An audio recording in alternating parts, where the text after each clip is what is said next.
રાજકોટ જિલ્લાના ઉપલેટા તાલુકાના ભાયાવદરમાં ચકલી પ્રેમી નરેન્દ્રભાઈ ફળદુ દ્વારા વિશ્વ ચકલી દિવસે આજુબાજુના ગામમાં તેમજ સ્કૂલમાં 15,000 જેટલા ચકલીના માળા ફ્રીમાં વિતરણ કરવામાં આવ્યા હતા। ભાયાવદર ગામમાં વિશ્વ ચકલી દિવસની ઉજવણી ભાયાવદરના ચકલી પ્રેમી નરેન્દ્રભાઈ ફળદુ દ્વારા કરવામાં આવી હતી। 15,000 જેટલા ચકલીના માળા વિતરણ કરવામાં આવ્યા હતા। જો કે આજ સુધી તેઓએ અંદાજે 1.25 લાખ જેટલા ચકલીના માળા વિતરણ કરેલા છે।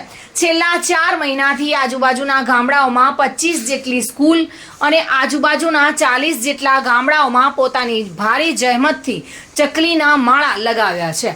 ચકલી પ્રેમી નરેન્દ્રભાઈ ફળદુ દ્વારા વિશ્વ ચકલી દિવસના દિવસે એક સુંદર વાત કરવામાં આવી હતી। દરેક માણસ પ્રકૃતિના ઋણી હોય છે। એ ઋણ આપણે પંખીની સેવા, વૃક્ષો વાવી ઘાયલ પંખીને નજીકમાં સારવાર કેન્દ્ર સુધી પહોંચાડી અને ચૂકવવું જોઈએ।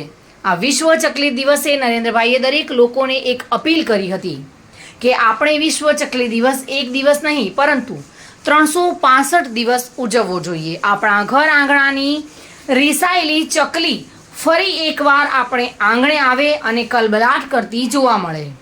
બાળકોને ચકલીના માળા કેવી રીતે બનાવવા, ચકલી બચાવવા શું કરવું જોઈએ, ચકલીને ખોરાકમાં શું આપવું જોઈએ વગેરે વિશે માહિતી આપી હતી। ચકલી પ્રેમી નરેન્દ્રભાઈ ફળદુ દ્વારા વિદ્યાર્થીને ચકલીના માળા યોગ્ય જગ્યાએ લગાવવા, ઘર આંગણે એક વૃક્ષ વાવવું, સાથે જ શિયાળામાં ચકલીના માળા લગાવવા અને ઉનાળામાં જ્યાં જ્યાં છાંયડો આવતો હોય ત્યાં પાણીના કુંડા મૂકવા, ચોમાસામાં ચકલી માટે ચણની ડીશ મૂકવી અને પંખીને સેવ ગાંઠિયા ન ખવડાવવા જોઈએ। સુંદર પ્રકૃતિની વાતો કરીને વિદ્યાર્થીમાં પ્રકૃતિનું રક્ષણ કઈ રીતે કરવું તે વિશે જ્ઞાન આપવામાં આવ્યું હતું। જોકે આ કાર્યક્રમમાં નરેન્દ્રભાઈ ફળદુ તેમજ તેમનો પરિવાર અને તેમના મિત્ર મંડળે આ કાર્યક્રમને સફળ બનાવ્યો હતો। 20 માર્ચ એટલે વિશ્વ ચકલી દિવસ।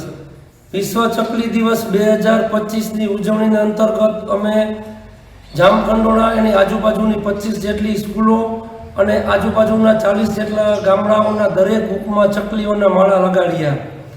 આપણે ચકલીની આ લુપ્ત થતી પ્રજાતિને બચાવવા માટે તનતોડ મહેનત કરવો જોઈએ।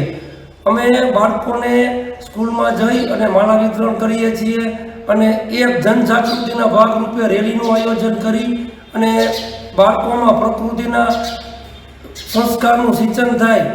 આજે આપણે બધા મિત્રો વિશ્વ ચકલી દિવસની ઉજવણી માટે ભેગા થયા છીએ। તારો વૈભવ રાજમહેલ ને લોકોસ ચાકરનું ધારું, મારે ત્યાં ચકલી બેસે એ મારું રજવાડું। એ ચકલી આપણે આંગણે વસાવવા માટે નરેન્દ્રભાઈ ફળદુ તનતોડ મહેનત કરી રહ્યા છે। એ ચકલીનો બચાવવાનું મુખ્ય કારણ એ છે કે ચકલી માણસો વચ્ચે રહેવા ટેવાયેલી છે, એના નિવાસસ્થાન ઘટે છે। એ નિવાસસ્થાન નરેન્દ્રભાઈ ફળદુ માળાઓ દ્વારા પૂરા પાડે છે અને ચકલી માનવજાત માટે ખૂબ જ ઉપયોગી પંખી છે। નાના નુકસાન કરતા જીવાતો જીવજંતુઓને ખાઈ અને વાતાવરણ આપણું શુદ્ધ રાખે છે।